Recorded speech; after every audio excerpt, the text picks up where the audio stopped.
Hi, welcome to episode 11A of Christian Meditative Yoga. Roots. We're dealing with the root chakra in this episode. I'm Julia. And I'm Boo. And this is the day the Lord has made. I will rejoice and be glad in it. I can do all things through Christ who strengthens me.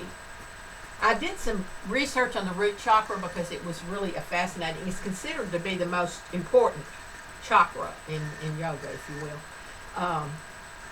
How do you say that? Muladhara. Okay, Muladhara. All right, and that's what they call it in a different language. The root chakra is located in your pelvic area, your privates, and down to the coccygeal plexus on the back. And it also is connected and extends to include, if you want to, the digestive system and the legs and feet even. It's the lower body. It's not up here. It's the lower body. It is a focus of the root chakra is on survival, stability, and feelings of being safe or grounded. The Tree of Life in Judaism states that the Malkut part of the Tree of Life is the feet, and it's where you connect to the earth. Okay, where you're grounded. Okay.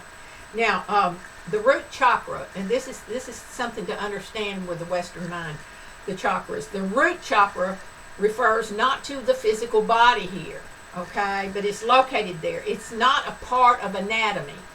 It's a body element of energy. It's not something you can touch, but it is an energy that you feel when you're alive, okay? So that's what a chakra is. It's an energy system. Yoga lore says it's red, the color, and it's a 4-petal lotus, and it's connected with the sense of smell associated with the element earth, and the animal associated with it is the elephant. Well, we've got some downward movement of vital air. We're going to use belly breathing here, where when you breathe in, your stomach goes out, and when you breathe out, your stomach goes in, like that. And you breathe in through your nose, you breathe out through your mouth for our root chakra episode. The nerves at the base of your spine, this is what it treats, and it helps to make you do better when you work on different things that go with the root system, supposedly root vegetables. I've made a root vegetable stew for later. And if you want to imagine red light floating out of your root chakra, it helps cleanse it and get it going. Well, like the ball, how about the red ball that we're going to bounce yes. against it and think positive affirmations Right. later, okay? Now, the thing is, anything can help your root chakra if it's not doing well right down in here. Dancing, walking, plants, gardening, getting outside, moving, outdoor activity, eat red roots and vegetables, and animal protein, rosemary, sandalwood. They have a lot of different things that go with it. But the interesting thing to me is this talking about not really genetic things, but a trauma to your family. I think it is a little bit genetic. A trauma of your family members, past or present, with this area of their body can affect you. So it is a system of energy that we don't completely understand. We've got some different poses here, and the first one is pretty simple. It's called getting balanced and grounded. We're going to stand in the mountain pose. I'm going to push my hands together with my prayer hands, and when I breathe in, my stomach gets big. When I breathe out, I can pull those prayer hands into my stomach and make it go out through my mouth even better. Okay, so we're going to just do that, and we're going to rock back and forth. Ooh, toes to heels and side to side. Diagonally if you like, and just going around in a circle if you want to. And I have a scripture here. Our first one is Jeremiah 12:2. You have planted them. They have also taken root. They grow. They have even produced fruit. You are near to their lips, but far from their mind. This is about lip service, where you say prayers and things and you don't really think about what you're saying, and you're not really feeling stuff. You're just doing it like a rote, like a memorization. And memorization's great, you know. I'm not putting it down. The Lord looks on everything. But you know what it is, lip service. Everybody's familiar with that, I think. The night of contrition is very difficult, and many men almost fell during it, but the Lord is strong, and you are saved in His grace. That's nice. Now, when you say those wonderful things, please speak up a little bit louder so we can hear it. That's okay. Now, the tree pose is our next pose, and this is a difficult one enough that some of you may want to hold on to something. You can put your foot out at your ankle. Some people go all the way up to the top of their knee or their inner thigh, you know, but you can just put it where it feels most comfortable. And if you need to, just hold it straight to the front. You can do a prayer pose if you're able to balance that way. But then you want to keep on belly breathing with it, and breathing out. Proverbs 12:3. A man will not be established by wickedness, but by the root of the righteous will not be moved. The root of the righteous will not be moved. A man can establish himself by wickedness. That really makes sense. Okay, the next one is Hebrews. Let's do the other leg. Hebrews 12:15.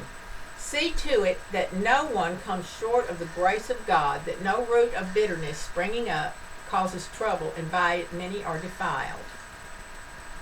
So you want to be grateful for what you have. It may not be the same thing somebody else has, but you've got to look at what you've been given and be grateful. And that way the Lord multiplies and amplifies and exaggerates that blessing that you have when you realize it and you are appreciative of it. Now our next goodie here is awkward. It's the awkward chair pose. Absolutely awkward. It is awkward, but it's really good for balance and grounding. And you're going to breathe in with the belly breathing. Belly gets big, belly gets small, and you put your hands up like this, and you go into an awkward chair pose, like you're sitting down. Oh, ouch, that's red. And push your knees and feet together if you can. Some people would rather have their feet apart. Now, yeah, you can then go down and droop down. That's fine.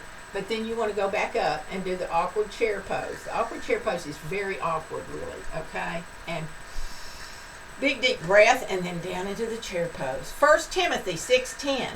For the love of money is the root of all sorts of evil, and some have, longing for it, have wandered away from the faith and pierced themselves with many griefs.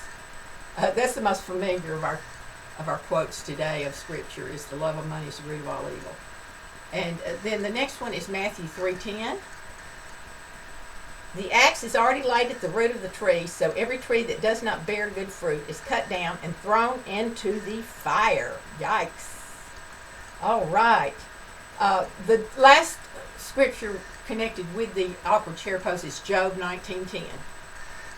And this does make you feel kind of really put upon trying to do this chair pose. He breaks me down on every side, and I'm gone. And he has uprooted my hope like a tree. Because, ouch, that can really hurt your legs. But Job hung in there, and Job was rescued by the Lord, redeemed, restored to a better life, which he probably appreciated more because of all the stuff he'd been through. And he never cursed God. There you go. And let's swap it here. He never cursed God. All right. Now, our last area here is what I referred to earlier. Step back so you can see your feet. The red ball. Let's have a red ball here. This is our root chakra plaything, a red ball. It's a toy. Boo loves toys. Yeah, who loves toys? And just with one hand or the other, or both, let's imaginarily bounce that ball. Do belly breathing and bounce that ball in and off your root chakra area. If you really want to, you can go side, you can do it in the back, you can bounce a little bit in the back. And the big deal is the positive affirmations that go with it. I had to write these down, they were so good. They're not, I didn't come up with all of them. So you go, as you're bouncing, I am alive and well, I am whole, I am connected to community, I am supported, I am comfortable, and I am appreciative.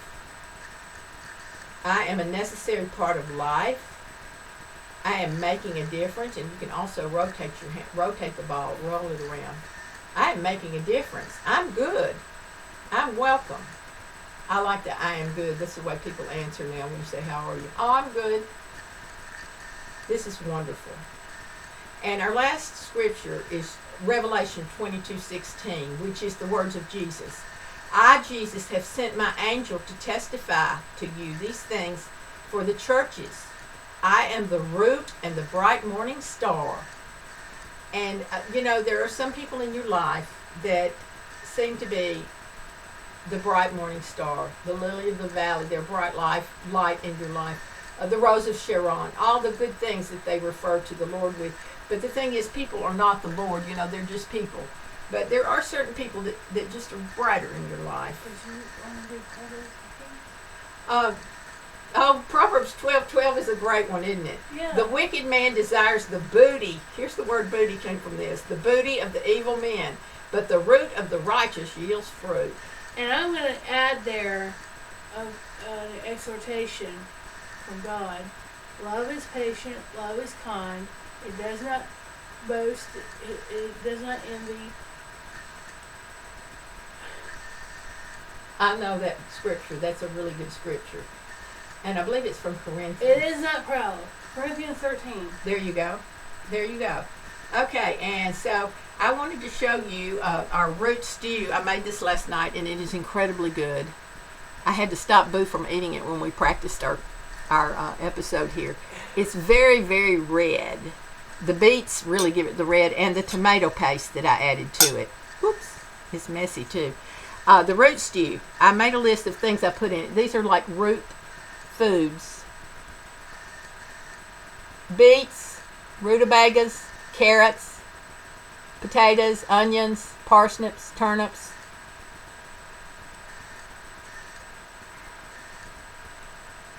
Astragalus. I have some astragalus liquid that I added to it. Turmeric, ginger, ginseng. Those are all roots. Now, I did use the stem celery and water chestnuts to give it some crunch.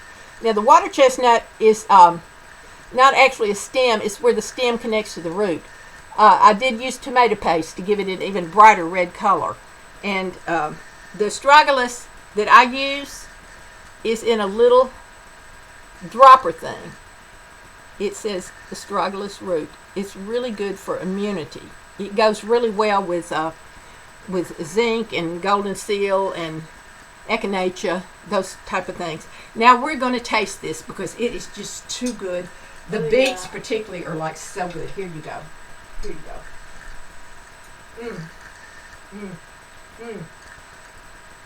Wow. The rutabagas. I can't stop.